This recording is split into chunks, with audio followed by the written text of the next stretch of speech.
Ready? Ready. Okay, great. Welcome back to the Wolf of Queen Street podcast series. Welcome back to the audio podcast or the video series if you're joining us on YouTube. Today, I'm joined by the Iron Cowboy, James Lawrence. If you haven't heard about this guy, then you obviously haven't seen what's going on in social media in the last couple of years. You haven't seen some of the best documentary on Netflix, and you haven't seen people that are breaking the mold, what is counted to be normal. James Lawrence went and did the Iron Cowboy documentary on Netflix, which was a 50-50-50 challenge where he gave himself 50 straight days to do 50 Ironmans across 50 states. Yes, you heard that correct. He is crazy in his mind, but he's also motivated and he wants to do change. So he did this all to raise funds for the Jamie Oliver Foundation across those 50 days. And it's an amazing journey what he achieved in that time period in 2015 across June and July, I believe it was. But also the story of his world records a few years beforehand and his journeys that he's done afterwards to ensure he's also pushing the boundaries. But he's reminding us to remember to stand still for a second, appreciate what we have, and push the boundaries to change and become a better person. But anyway, James, welcome to the show. Hey, man, thank you so much.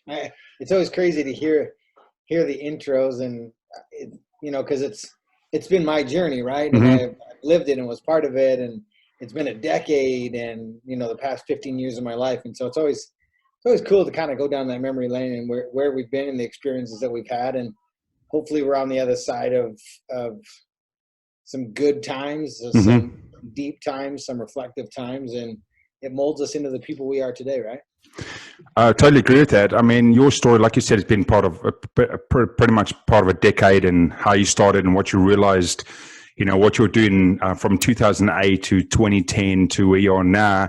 And it's something big we see in the world today, where people don't follow naturally what they're passionate about. They go through their life, they go through every 9 to 5 moment, they sit at home and they go, oh, that might be cool. That item might be something I might want to try, but they don't want to go outside their box to learn something they can find passionate about. And for the example is, for yourself, is you went and did your first ever, I believe it was a run that you did at Salt Lake City that your wife signed you up for. And it was it a 5-mile run? It was quite a short distance in respect to what you do today. Yeah, so it was 4 miles. 4 miles. And I always laugh because I remember on the show, and I've seen you speak about it before, is at the end of it, she was like, you're horrible or something, or that was terrible. Pathetic. Pathetic was the word she chose. Yeah. But it was lovingly. Yeah.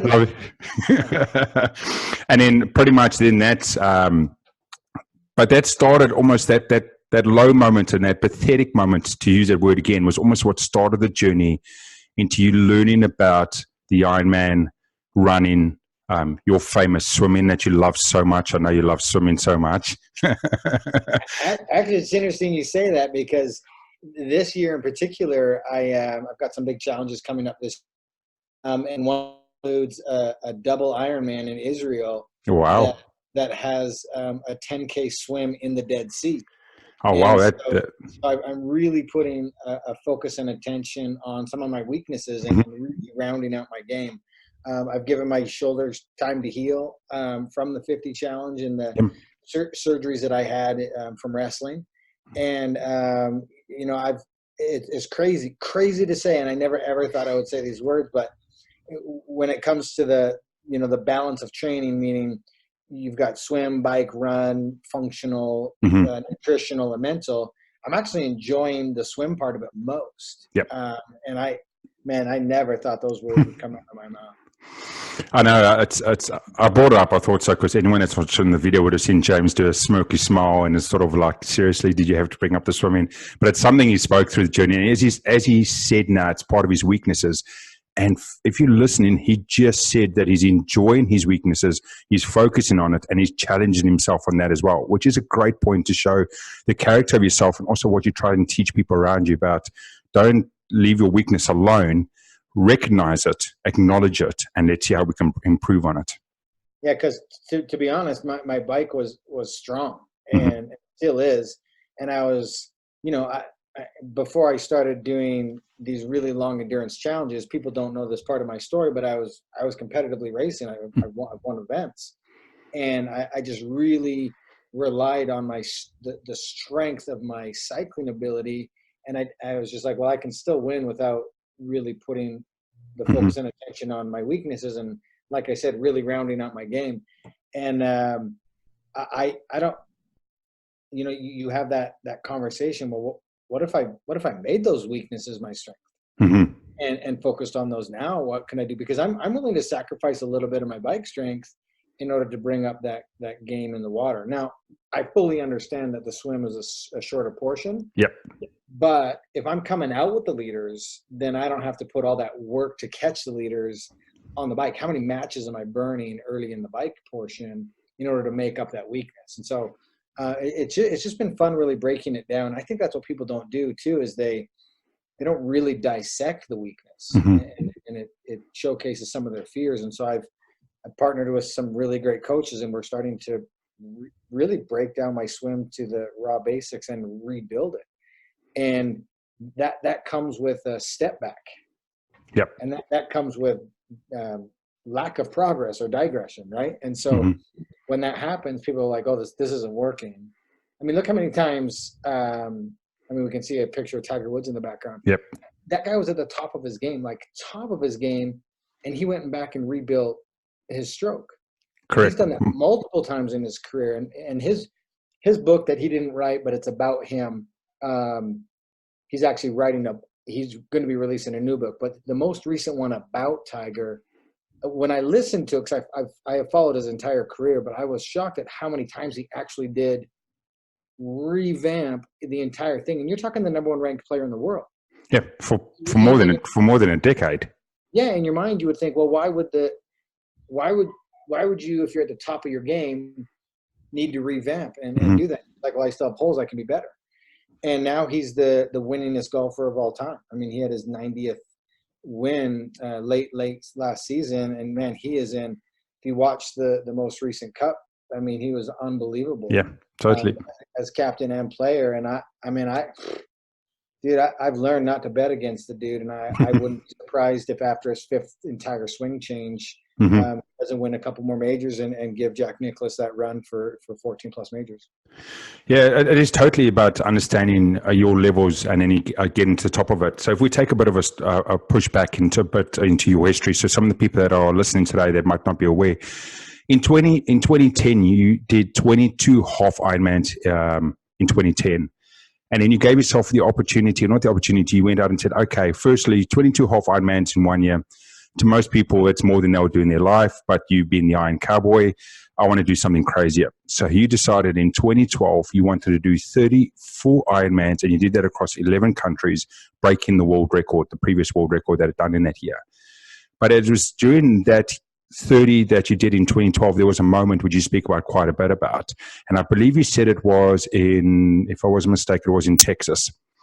Where you were going through, yep, it was in Texas. I think you might tell me if I got the state wrong, but you were going through, and as you said, your weakness was the swimming, but you got through the swim, and your coach had come out and he said, hey, by the way, we're close to the front.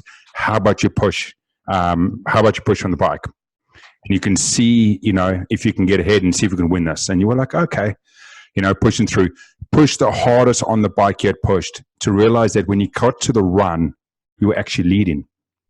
And then you had that moment of where you dropped, and the moment of weakness. And I'd love you to take our listeners through that moment of where a child changed your life forever at that moment, and through the interactions of herself to you. Yeah, it was an experience I got to have with my oldest daughter, Lucy. Lucy, yep. And in 2012, she was 9 years old, and came out of the water, was close to the lead. My buddy was like, "Hey, those leaders are close, and you can go get them." And initially I was like, "No, that doesn't make any sense. I've got to really pace this out and be smart." And but I just got so caught up in the moment, and he convinced me to go after those leaders, and I did. And I know my abilities, and that day I was pushing beyond what I should have been. And when that happens, your mind, it's smart. It knows what you're ready to do and what you're not ready to do. And then it starts sending signals neurologically to kind of pull you back and slow you down. And so that happened to me, and basically I had complete body shutdown. ends up getting my daughter on the phone, and we had a conversation to where, she was walking me through, as a 9-year-old, she was walking me through a process of different options. Can you walk? Can you crawl? And then for some reason she said, Dad, can you cartwheel 9 miles to finish? And it was just such a beautiful, innocent lesson of innocence. And she, at that point in her life, and in most kids' lives, they're so passionate still, and they can't see the option to quit. And they're looking for solutions, they're problem solving. And I don't know when it happens, from childhood to adulthood, and everybody's experiences and timeframes are going to be different. But it's interesting to kind of look back in your individual life. When do you think you started to, meaning the listener, stop looking to solve problems and looking more towards excuses and ways out of things? Yep. And she kind of reinstilled that belief and confidence in me. And we ended up finishing that race, obviously not first. But after that moment, we had a major mindset shift. And she taught me the lesson of believing in what you're doing. And we ended up going on to win 2 events that year, and we placed second 5 times in a year where we had no business competing, because we were doing an Ironman every weekend. And and it's such a great moment. Like I said, you've spoken about before, where as adults we forget those moments, or we forget the way we think as a child about, if you're going to do it, how do we do it? How do we get over it? What's the simple steps to follow? And she installed that in you, or reminded you at that moment. And like you said, you had that instant change after that race, for the rest of your life, pretty much, from your daughter at 9 at that stage, and said to Dad, can you do this? I think it was, can you crawl? Can you walk? Can you walk and crawl? And can you cartwheel? Yeah, and all those. And to an adult, like 9 miles, are you kidding me? You shitting me? Yeah, but, no concept of distance. Yeah, but it's that simplisticness that sometimes we forget as an adult, to go, think of it simply. Don't think of it from a worldly point of view. Think of it at the moment, and let's just slowly and get over it. I truly think we start focusing on different consequences and the negative things and narratives that we can't control. And she really taught me that take a step. It's not going to kill you, and see what happens, and keep moving towards your destination, your goal, or whatever it is, until you literally run out of time, or it's no longer possible. Because in a race, there is a moment where the race is over, and the time frame is done. Well, you literally have to keep moving until that time frame is to its mark. And people, I can't understand why people quit before that moment. You're gonna have to pull me off any course. Yep. If I'm ill or hurting or whatever, I'm going to figure out a way to keep moving until the game is over. But I'm not going to take myself out of a game. Yeah, I love that. And I mean, it showed with the further focus. Like you said, you got through that year. You did your 30. You got the world record. I think there was multiple of the events that you actually won. There was about 5 of them, and you placed, I think, top 2 or top 3 as well. But there was another moment in 2012 through that journey that became a key point of your history and your future. And that was the time you met Dayton. Yeah. Yeah. At Dayton, that was a special day. It's a boy that has cerebral palsy. And I had an opportunity to work with him and complete an Ironman together. To where I pull him in the raft, we would pull him in a trailer, and then we pushed and did the marathon together. And yeah, just a tremendous experience, and being a part of his day, and he was a part of our journey in the world record. And honestly, a day we'll never forget. And I think everybody should have those types of experiences and try to do something beyond themselves and help people that don't have the means or the ability to do it. I think they deserve an experience as well. There's something big you speak about at the moment about we can't achieve everything we want by ourselves. We're always got to work together. We're always going to be part of a team or part of a family. And I know it's something that's critical to yourself. And I think that showed more on this day. So to the listeners, Dayton came on. James took Dayton in a raft behind him, swam the whole swim. I think you said you slept the whole way, or it looked like you were sleeping the whole way. You guys then jumped, yeah.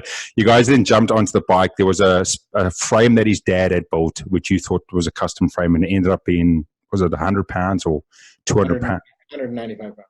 195 pound frame that he had put, that James had in, including cycle the 112 miles. And you guys had an issue at that moment with the harness or the bracket system for the bike, where you needed your wife to come over and actually hold on to the frame for quite a long distance. And by the time you guys had got to the run, you were so close to the cutoff time. So what you don't realize with an Ironman, because it's such a long distance, it's 140.6 miles, the total length that you got to do. There's a certain time cutoff that if you don't get there at certain gates, they just say it's not, you can't continue. You were so close by the time you got to the run of your cutoff time, and it was pitch dark, that you had to do a personal best to actually complete it. And also they told you that, I think the event manager or the coordinator said, we can't go, it's too dark. But at that moment, because you were given everything to be, to make the change, part of Dayton, and it wasn't just about yourself, small moments started happening. The first one being a police officer escorted you the whole way with their lights. You were people to come and I think it was his mom came and ran all the way with you on the run. You had your kids, the last few moments. And what was crazy was, to most people, to try and tell them, hey, with all of this happening, you got to beat your PB, most people would step away. But that's not your character, that's not your style. And you went in at the end and you actually smashed it, and you got in, beat your PB, made it under time, and had that great moment with yourself in Dayton. Yeah, because it's crazy is, you look at the total time was one thing, and it's not a self-reflection of our moving time, because we had to stop many times because we had to feed Dayton and change him and make sure he was comfortable and warm and all those things. So when we were moving, and it was a tough run. But I kept looking back at Dayton, thinking Dayton can't run, and I get to run, and the only way he's making it to the finish line is if I keep pushing. Yep. And dude, what a day! And the way I phrase it is, nothing great is ever accomplished on our own. And I love that. It was truly a team effort, and all of us on that day played a small role and a piece to put that medal around Dayton's neck. That's amazing. So you get to the end of 2012 or that season, you do the world record. Obviously the 50-50 is 2015. When was the moment between 2012 and 2015 in there we sat down and said, okay, I've broken the record. Now I want to do something that's out of this world, something that's further than the moon. What was the stage where you just went, okay, I'm going to be ludicrous, further than what the Cowboy normally is? And you sat down and said, okay. It was in Arizona right after the Dayton race. Yeah. We were getting ready for Ironman Arizona the following week. And so we kind of just camped out in Arizona for a week and a half. And it was in between those two races that I was like, okay, man, we're only 3 races away from this. And, when you're in the middle of something, it is the hardest thing that you're doing, because your perspective is different. You're still learning. You're still having that experience. But when you complete it and you get to the other side of it, well, you now have that experience, and you now have that confidence, and you now have that knowledge. And so what was once impossible, your perception changes. And we came off of that, and I was like, okay, that was obviously hard, and there was so many learnings, but what's truly possible?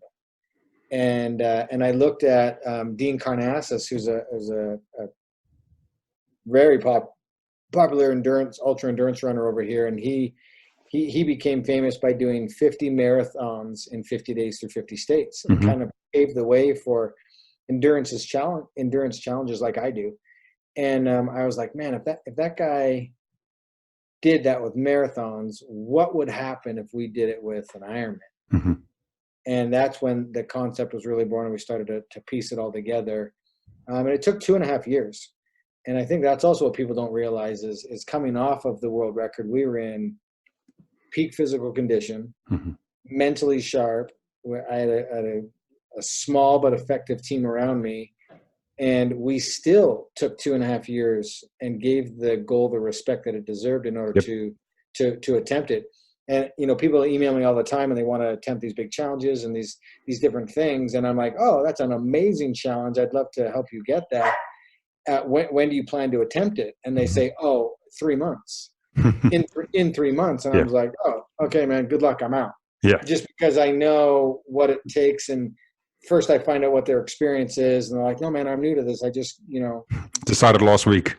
yeah, you've inspired me, and I've got, to put this together. And I'm like, I can't help you because you need 5 years, to get this thing. And people aren't willing. That's the problem with today's society, is they're not willing For the time. and young and old, right? I'm not just honing in on a generation. The people today that are walking around, they don't want to do the work. They want it right now. And we live in a day and age of instant gratification. Correct. And they don't realize that, you see that headline 50, but you don't realize there's a decade of hard work beforehand. Brick after brick after brick being laid for that solid foundation so that I didn't break during the 50. That was our philosophy and concept going into it. How do I become so strong that I can withstand 7 weeks of deterioration and breakdown?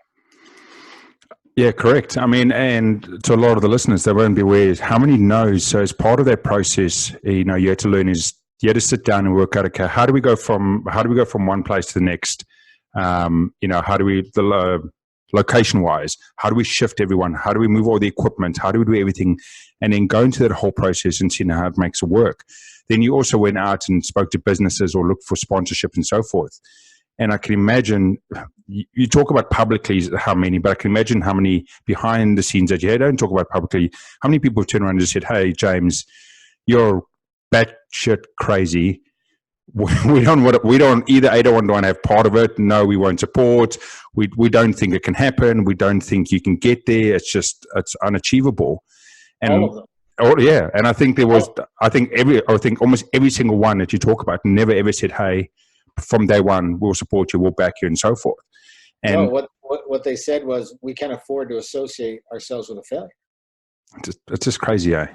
And I was like, I don't understand what you're talking about. I just broke 2 world records. I'm the fittest. I'm like, what do I have to do to prove you? Because when I started to do the 30, they said, oh, that you're going to fail there too. Yeah. So it's like I got caught between this rock and a hard place of, okay, do something impressive and really hard, and we'll support you. And then I would say, okay, this is what I'm going to do. And they're like, oh, well, wait a minute, that's too impressive, that's too hard, and now we can't get you. So it's this fine line of like, how hard do you do something that's believable, but now it's not really worth following because it's achievable. And so we were really caught in this paradigm of. And so I've kind of thrown my hands in the air and be like, you know what, I'm just going to go do this stuff because you don't believe me in the first place. And then when I do it, you come back and you wish you would have been. So it's like, I can't win. Yeah. So now I'm just like, fine, screw you. I'll just do it myself. Do it on my own.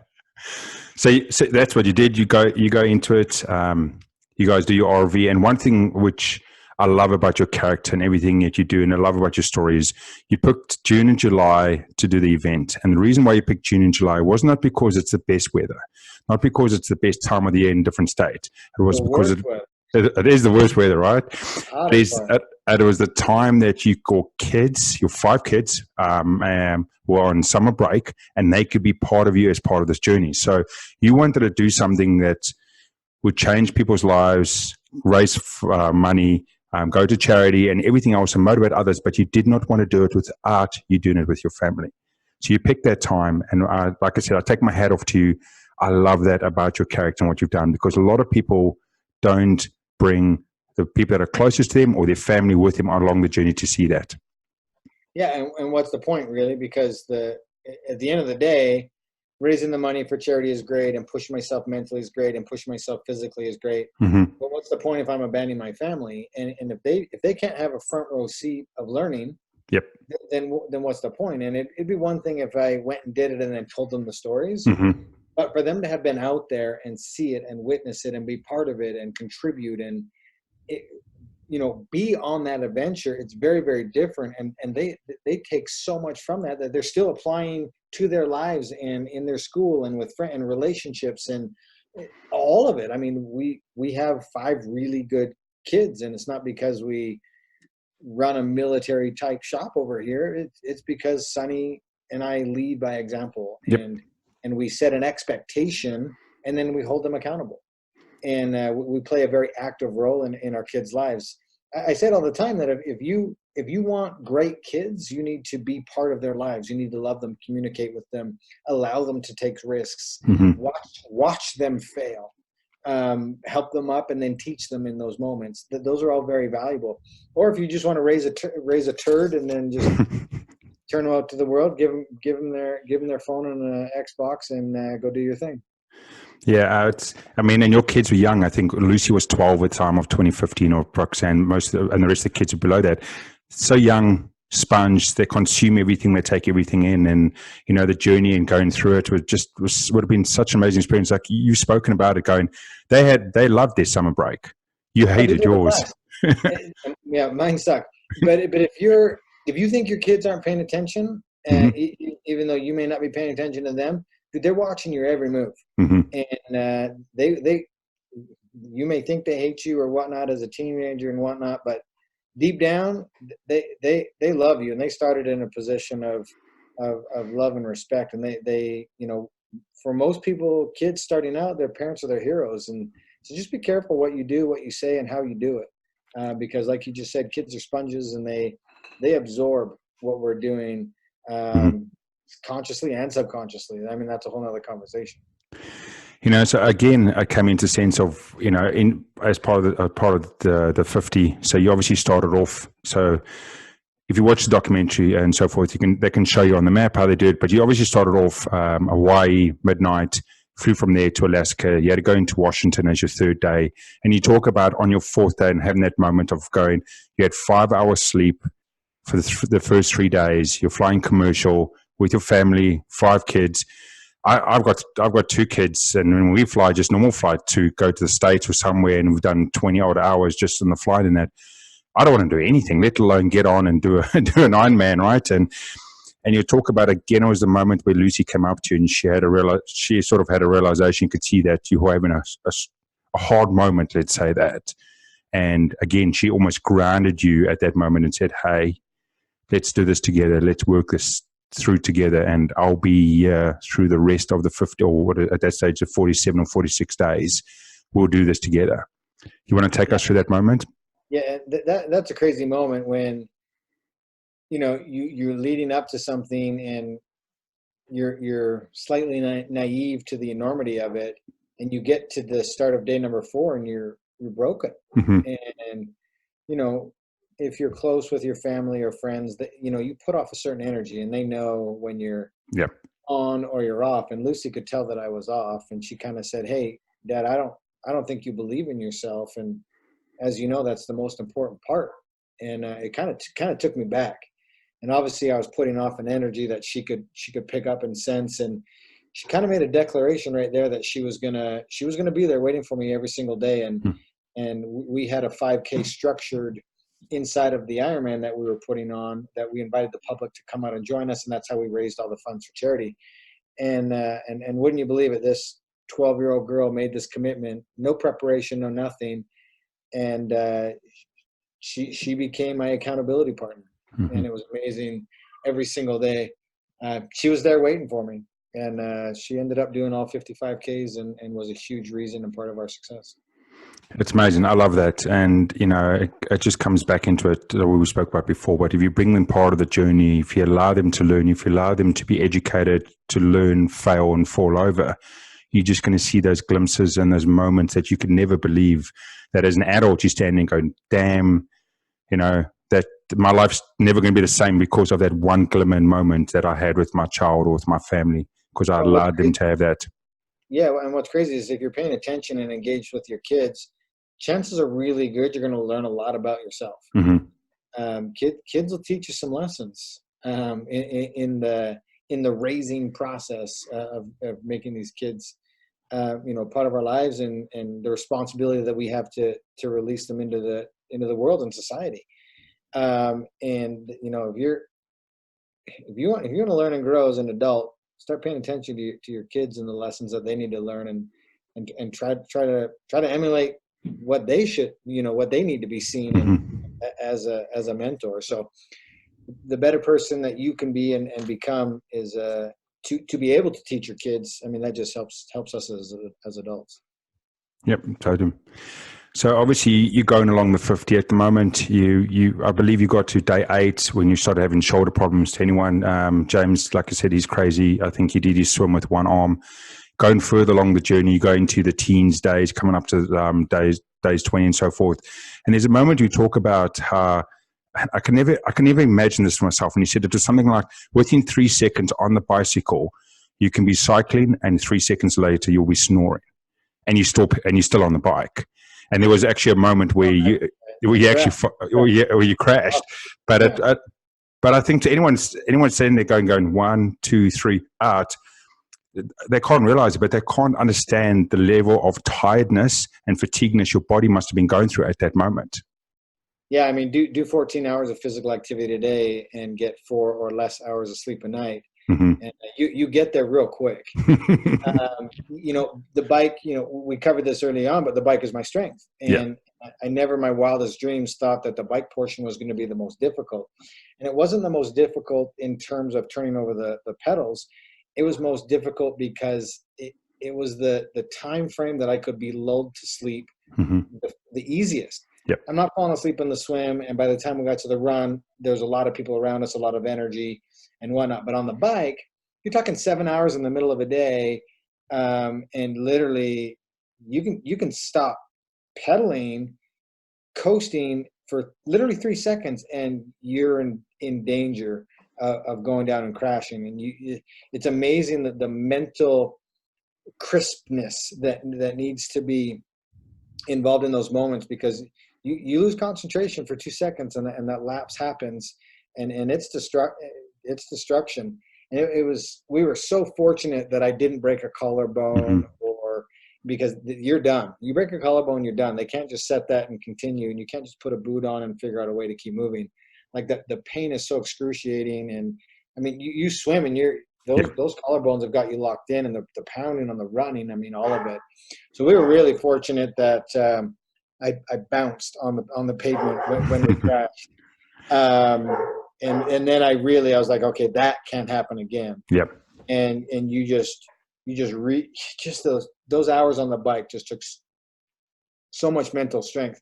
And again, that really showcases what this journey was about. I mean, logistically, it was insane. And the physical preparation that we had to do was also insane. And you can't do the physical without the mental. You can't do the mental without the physical. You have to have both. So we had to get ourselves physically ready.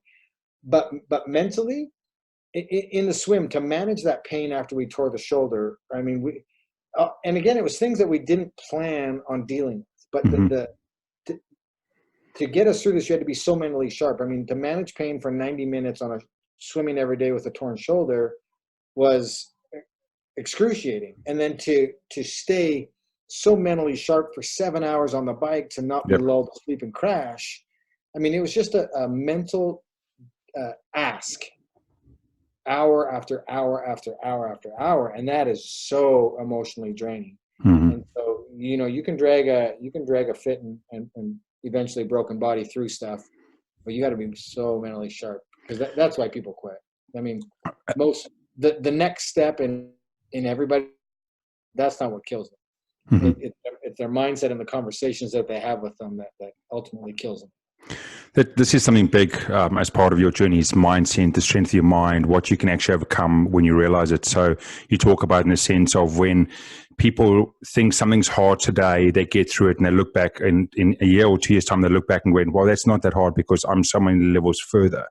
And you're just having that realization. There was a moment as well, due to some, I would say, shitty conditions on part of the young Cowboy, and some people being idiots and pricks, I'm going to say that publicly, but put you under some emotional strain as part of it. There was a moment where you sort of almost had a mental breakdown yourself of just, what am I doing?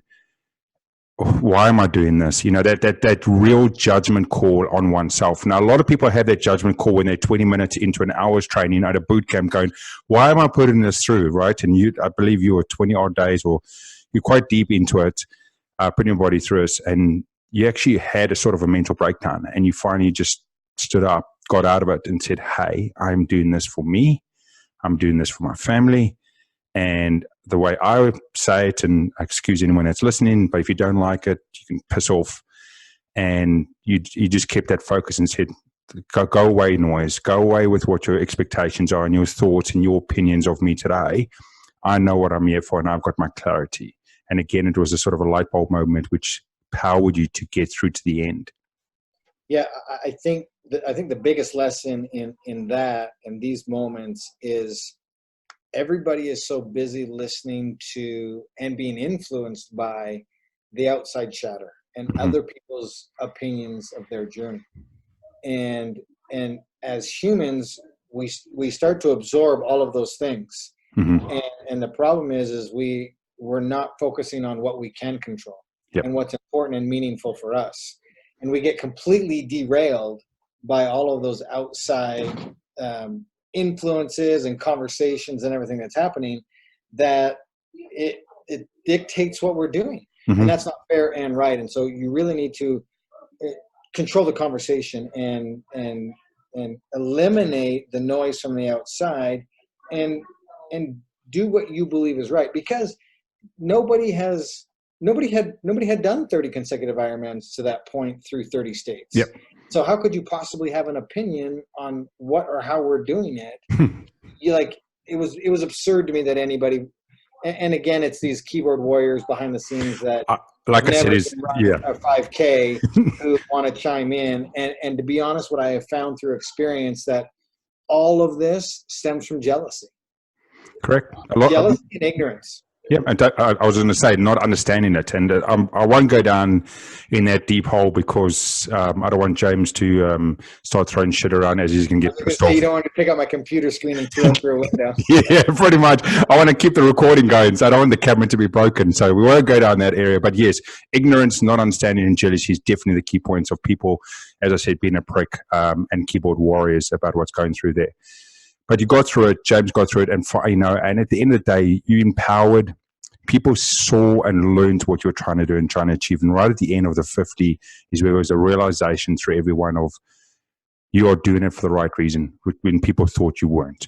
You're good, you're motivated, and it was great to see you get to the end and everyone said, "Hey, he's achieved it. He's achieved something that we thought was unachievable, and it was amazing." And I think you said you got to the last state and how many people you had with you going through the run and on the cycle and everything, just in the swim, and everyone so many around you.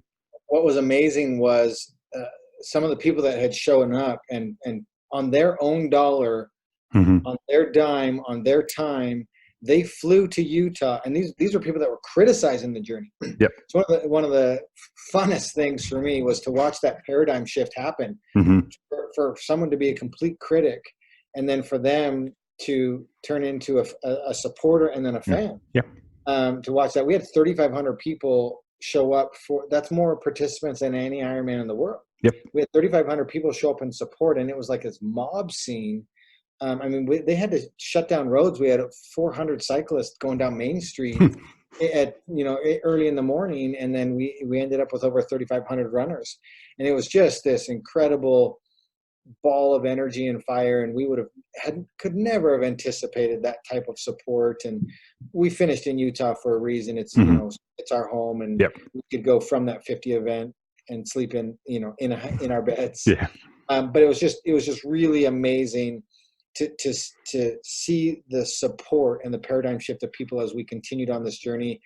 And I said it from stage today when I spoke this morning, and I always say it to my kids. I say, hey, write down your ethos, know what your baseline, know what your morals, know what your ethics are. And then in any situation that you're in, you just fall back onto those points in your life and what you're not willing to compromise.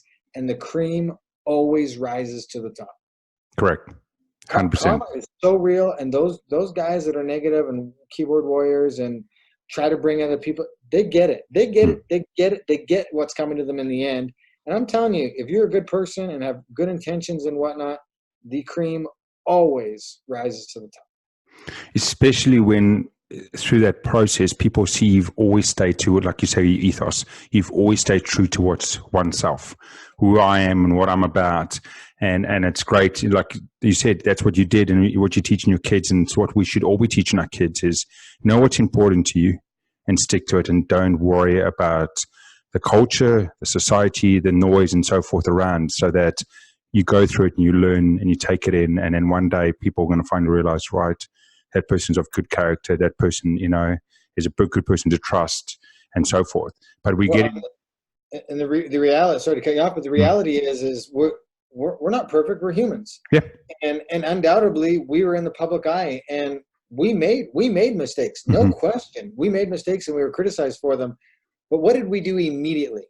We owned those things. We were accountable for those things. And that's what people aren't nowadays. And we have been consistent from day one. For 15 years now, we've been consistent with what our intentions are, what we're trying to do, how we push the mind and the body, how we raise funds for charity, the way we treat people, all of those things. We've been consistent since day one. We've never buried anything. We've never tried to cover anything. We have been bold, upfront, in your face, with integrity. We make mistakes. We're accountable for them.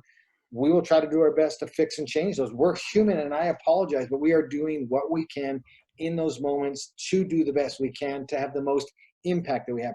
Had I listened to people based on mistakes that we made, those 1%ers that wanted us to quit, I wouldn't have gone on in the past 5 years to speak in 48 countries and impact hundreds of thousands of people. Correct. None of that would have happened. I would have allowed them to dictate me, which therefore had a massive ripple effect. I did an event last week, and a husband and a wife came up to me and took a picture, and then they sent me a direct message on Instagram. And I had no idea until they sent me the message, but they were battling cancer, had been cancer-free for 5 years, and was just re-diagnosed with brain cancer.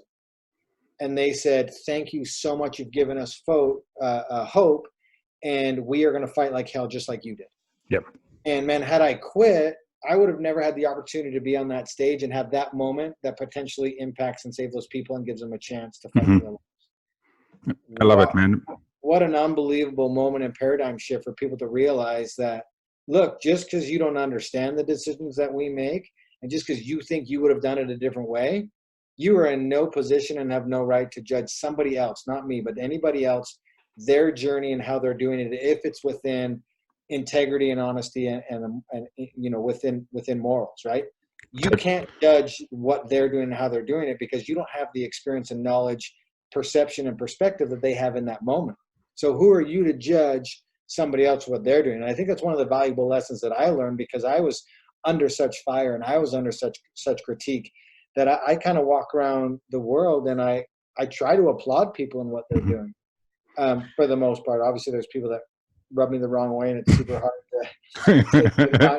to not try to throw bombs at certain people that maybe lack in ethics and are, I call them posers or fakers. And if there's one thing I can't stand, and I will call people out for being someone that they're not, or just, again, not being the cream that's trying to rise to the top. Yep. To anyone that's listening on the audio, come back on the video and watch through this chat, because you can see as soon as James has a little think about those guys that are idiots and keyboard warriors and those guys who he just wants to kill something. So it's great to watch this. I'm the exact same way, right? And I know that I don't want to go too much into it because, like I said, I want to make sure we record. I don't even to smash anything. But I love it that you're saying, stay true to yourself, keep your focus. You would never have had those moments if you had listened to other people. And to anyone that's listening or watching at the moment, just keep on your path. Know what you're good at, know what you will focus at, transition and take the time. James keeps talking about the last 10 years, the last 15 years. He's only where he is today because of everything he's done true to himself, his family, and his beliefs in the last 10 or 15 years. If he kept chopping and changing every 12 months or 18 months, none of this would be achievable. Whereas in the people that he impacted would not be achievable. And don't be so hard on yourselves when you fail and make mistakes, because those are the moments that you learn and allow you to go on and achieve greater things. It's the people that are so hard on themselves that take a look at that and go, "Oh, I failed. I'm a failure." No, that was a moment for you to learn and grow. Don't look at it as a failure. You've got to look at that as an opportunity. Correct. And most people aren't looking at it, right? They're looking at that as a failure, and it's not. There are opportunities to grow. I'm grateful for the mistakes that I made. I've owned the mistakes that I've made, and I've changed and grown because of it. And because of it, we've gone on to create history, and we'll continue to do so in the future. I see that like-minded. I had a gentleman on my show called Gareth Edwards. He's actually been on the show twice before. It was before. He did a challenge last year. He flipped a 200-pound tire for 24 hours, him and a mate, to raise money for John Cohen Foundation for mental health. Oh, terrible. So I went down. It was a live stream, 24 hours straight. They did. I can't remember, but it was like something like 20 minutes on, 20 minutes off between two guys. Did it last year. I interviewed him before the show and I interviewed him after the show. And the big thing that we spoke about after the show was him having a realization of who actually are your friends, who are the people that actually care and count. Because before an event, everyone's like, yeah, we'll support, we'll be there. When you're doing the event or through the event and afterwards, you realize actually who are the people that step up when you really need them. And there was a real hard moment. I found out exactly who my friends were. Yeah. And it's something I thought I'd wanted to talk to, mention to you, and you would have had the same realization. At that stage when he did it, and as you're saying, the journey now of pushing the boundaries, he's not doing this year, he's doing 60 for 60. He's flipping the tire for 60 hours in the middle of this year to raise money for the suicide awareness for about the amount of people that get lost for suicide is 60 people. I believe it's 60 people an hour or 60 people a day, and he's flipping the tire. And I wanted to, talk to you about it again, about the mental capacity of what you've gone through and how do you keep the focus. So it's something that like I can say to him, hey, come and have a listen. This is what James' consideration was when you were at your tiredest moments, because you did 14 hours, had a bit of a break. What he's doing is different to you, but I can still imagine doing 60 hours straight, 200-pound tire, never stopping and going. It'd be interesting to just thought of when you had hit the walls, what was those one or two or three things that you kept saying to yourself, okay, let me keep going, let me keep going. 60 hours with no sleep? I need to still find out his fine print, but he's definitely going for 60 hours flicking the tire. I think he's going to have short breaks in between. Dude, I just did a 10-day race in Fiji, and we're talking the back part of the Fijian jungle. Yeah. And I mean, we started out of the gates and we were like 35, 40 hours into it, and we were getting loopy and delirious. Yeah. 60 hours, that's a long time. And I wouldn't even be able to flip the tire at 200 pounds. I don't think I could get it off the ground. keep flipping that thing. Man, I got my brand manager in the room, Justin. I think him and I will take on, we'll flip a blow up dinghy, like a flotation device. Yeah, a bike tube. We'll fill up an inner tube and we'll flip it for 6 hours. Man, that's absolutely crazy. But the best advice I can give him is he better think long and hard what the reason is he's doing this. Mm-hmm. Because when you get bloody hands and you can't focus and you can't concentrate and it's dark and all of that talk is happening, it doesn't matter the energy and people around you. You've got to have multiple reasons why, because when you get to that moment where you literally have bloody hands, your one reason is not going to be enough. Sure. And so you've got to stack multiple reasons, multiple whys. And I call it my little bag of whys. Because there was moments on the 50 where I was pulling out one and I'm like, oh yeah, that's a good reason. Yeah.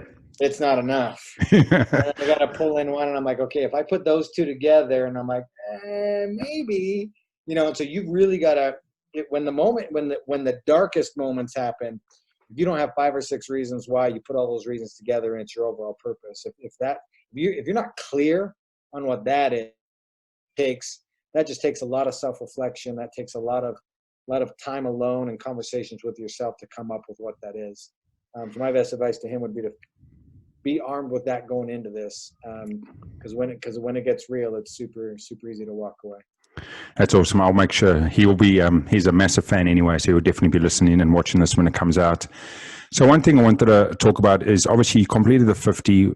You kept the habits that you guys had formed as part of the 50, as part of the family. So anyone that sees at the end of the documentary, I think it's 6 months or 12 months later, you guys are still meeting up, doing crazy amount of exercise, cycling at home with everyone in the basement, and keeping that focus over that sort of period of time into the next couple of years.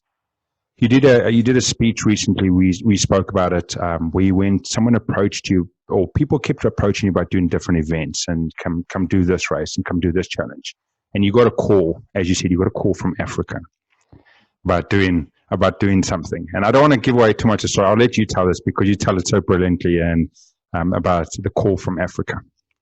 Yeah, they just said, hey, we want you to come climb our mountain. And I was a little bit confused, and I'm like, no, I don't climb mountains. Yep.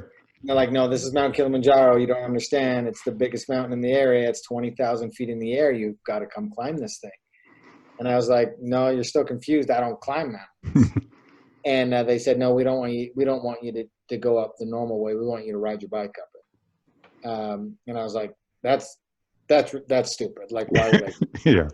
And then I found myself in Africa with my bike and headed up. And it was just this crazy experience. It was after the 50, and I was, why am I here? Who cares? What am I doing? And then we were at base camp, 12,500 feet, and this group of veterans was coming down after summiting off the top. Mm-hmm. And the one girl and another guy in the group, they both had a prosthetic leg. They'd lost them in battle. And it just really hit me to be so grateful for the opportunities that I get to live life and do adventures and just be grateful to be alive, because I was complaining about how bad my leg hurt, and they didn't have a leg to complain about. Mm-hmm. Why were they so happy? And it's because they were choosing to put their focus and attention on the things they could control. And the mountain and the difficulty of it, that was 10% of the equation. And really the other 90% was how they got to perceive it and participate in that moment. And then when we got to the top, successfully, I remember looking out and the view was unbelievable, and the moon and the sun, the curvature of the earth. And again, I thought back to that group, and there was another guy in that group that was completely blind. Mm-hmm. And he couldn't see that unbelievable view. And it hit me again, and be grateful, because we have no idea if tomorrow's coming. Yep. We don't know what our future looks like, but we have this moment right now. And there's so much anxiety and worry and criticism and belittling and all of it. And it's for what? And we're just so distracted. And really, if we can appreciate the now, learn from the past, and then and be here now, we'll be happier people. I got to ask, what was the sound like on top of the mountain? The sound? The sound, the lack of sound. It was windy, man. It was cold. Was it windy? Was it windy? Yeah, cold? I mean, it's even though we're in Africa and the bottom was super hot in a rainforest, Mm-hmm. 20,000 feet in the air is a snow glacier, and Mm-hmm. it got cold and really windy. But the sound on the inside it was calm and peaceful, and again, one of those feelings that you can't describe. And I wish everyone would have the opportunity and take the opportunity. Every single person listening to this, that's one of the mountains in the world that you can go climb. Yep. You don't need any technical gear. You just have to have the ability or the mindset to put one foot in front of the other. And there's guides, and they'll take you, and they'll Sherpa all your stuff. Mm-hmm. It's an unbelievable 4 to 6 day experience that I think everybody should go do and have. And you'll find out who you are, and it's something that you won't regret. No, it's definitely something, I looked into it and thought about it and stuff like that. It's definitely something I want to make sure that for myself to put it out there. And I'll go after this one and say to the wife, do you want to go climb a mountain? And do you want to be crazy with me in the next 18 months or 2 years? To give ourselves 2 to 3 years to prepare for it and get up there. But something that's interesting, and I thought it was quite funny. I don't know if it's just the way you talk or the way you mention it, but talking about the curvature of the earth. So I don't know if there was a sort of a play on tongue or a smack at the flat earth conspiracies out there saying, you stood on top of the mountain and I saw the earth. That's how ridiculous it is. Anybody that has that ridiculous notion in their brain, go climb Kilimanjaro, and you're going to have a big wake-up call once you're up. So sorry, I had to mention that because you've spoken a few times, and I thought you seem like you've got that sense of humor that you would just put that in slyly. Just a little slight jab. No, it's funny you say that, but not my intent. But now, every time I say it, I'm going to think about that. No, you're going to have a little side giggle every time you talk about the curvature of the earth. That's right.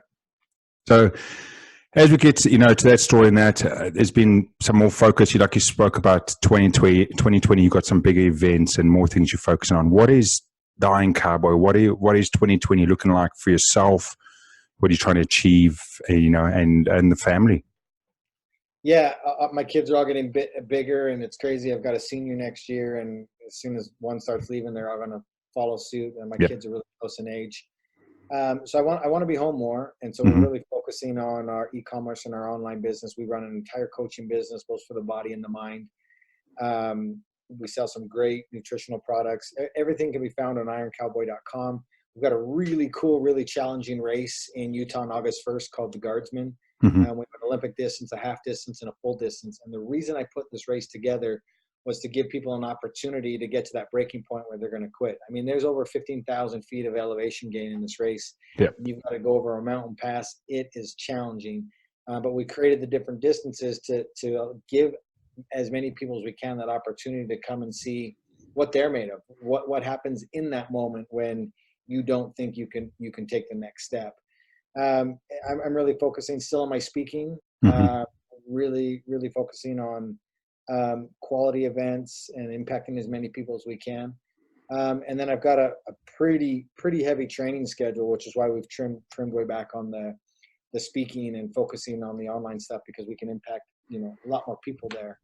And it still allows me to, one, be with my family, and then two, start training and do big events. We're gearing up to do a huge continent challenge in 2021, where we're going to try to break the world record for the fastest Ironmans through all the continents.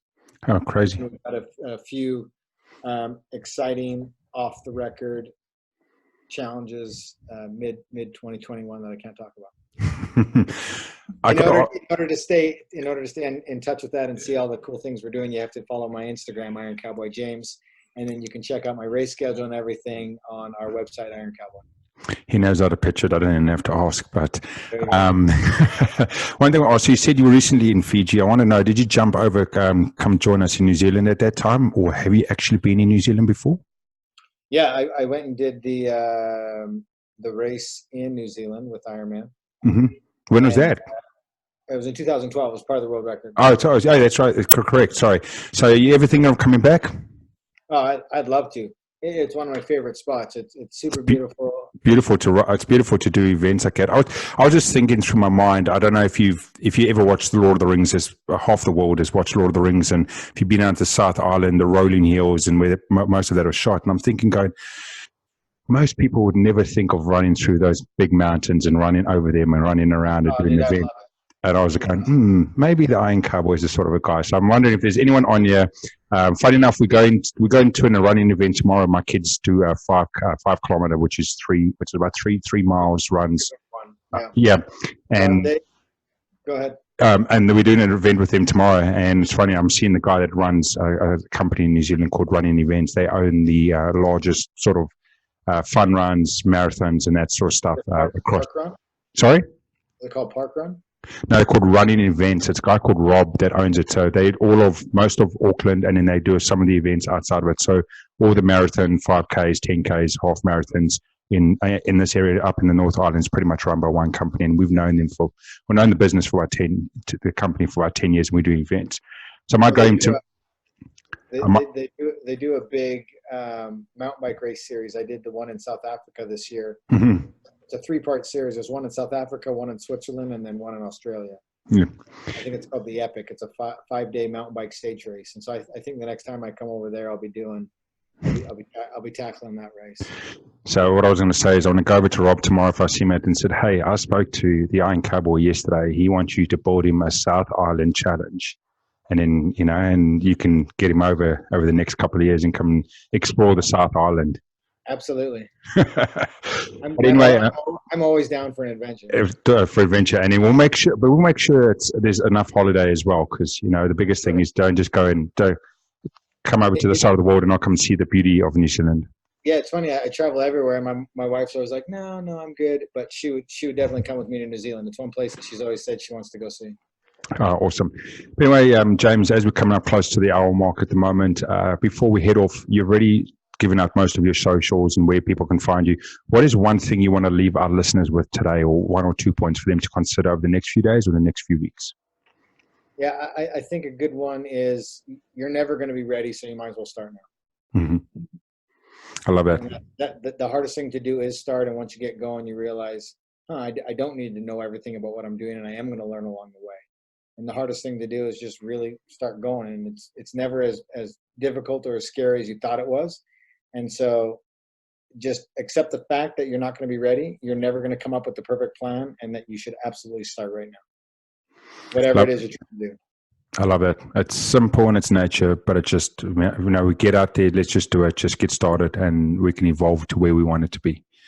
But James, and from all my listeners and all my fans that I know they've been waiting to have you on the show, again, thank you so much for this opportunity. I'm so humbled to be able to sit for an hour and question you about your past and what you're doing and what you're trying to achieve. And to everyone else that's on the show, to everyone else that's come over to the Wolf of the Queen Street, make sure you listen and support. I don't ask for any money. I don't ask for any sponsorship. All I ask is if you enjoy today's show, if you enjoy what we had to say, enjoy what James had to say, is tell one person to come on over, to come have a listen, come have a support, and maybe together we all can make the world a better place. But at the end of the day, have a beautiful and powerful day, and we'll chat to you later. Cheers.